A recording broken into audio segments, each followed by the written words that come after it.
حضرت عبداللہ ابن عباس فرماتے ہیں کہ میری آنکھ لگی، میں نے مصطفیٰ کو دیکھ لیا، حضور کو دیکھا، حضور گھوڑے پہ سوار ہے، میرا دل باغ باغ ہو گیا، کافی عرصے سے تڑپ رہا تھا کہ مصطفیٰ کی زیارت کب ہو۔ حضور آپ نے کرم فرمایا، زیارت کرا دی، یہ تو بتائیے کہاں تشریف لے جا رہے ہیں؟ فرمایا وقت نہیں ہے، آج عثمان نے رب کے ساتھ اتنا سستا سودا کیا ہے کہ رب کائنات نے ایک جنت کی حور سے عثمان کا نکاح کیا ہے، اس تقریب کے اندر مجھے بلایا ہے، تقریب میں شریک ہونے جا رہا ہوں۔ عثمان غنی کا نکاح ہو رہا ہے، وہ ادھر حوریں کہاں ہیں؟ جنت میں جا رہے ہیں۔ جنت میں تو قیامت کے بعد فیصلہ ہوگا، حساب و کتاب کے بعد پھر جایا جائے گا نا، ابھی کیسے جایا جائے گا؟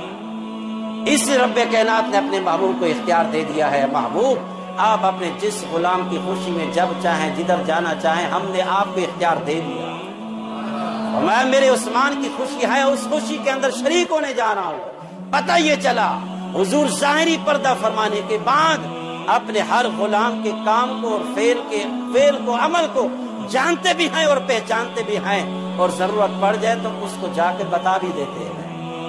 فرمایا میرے عثمان سے کہہ دینا آپ کا نکاح رب ایک حور سے فرما رہا ہے، اور مصطفیٰ اس تقریب میں شریک ہونے کے لیے جا رہے ہیں۔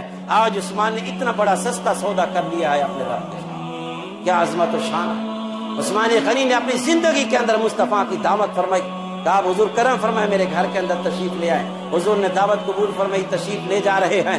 عثمان غنی پیچھے ہیں، صحابہ کا لشکر ہے، عثمان غنی پیچھے چل رہے ہیں، مصطفیٰ کا ایک ایک قدم گنتے ہوئے جا رہے ہیں۔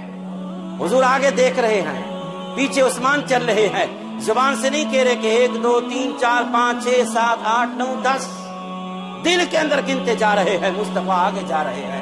قربان جائے مصطفیٰ کی نگاہ نبوت اور رسالت پر، آگے دیکھتے ہوئے بھی پیچھے والے کو بھی دیکھ لیتے ہیں، جو دل کے اندر سوچ رہا ہے اس کو بھی جان لیتے ہیں۔ فرمایا عثمان یہ کائے کی گنتی کر رہے ہو؟ فرمایا آپ کے ایک ایک قدم کو گن رہا ہوں۔ فرمایا کیوں گن رہے ہو؟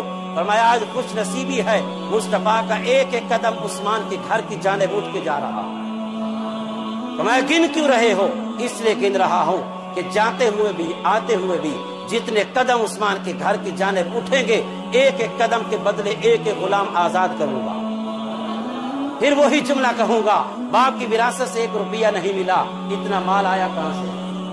کون دیتا ہے دینے کو منہ چاہیے، دینے والا ہے سچا ہمارا۔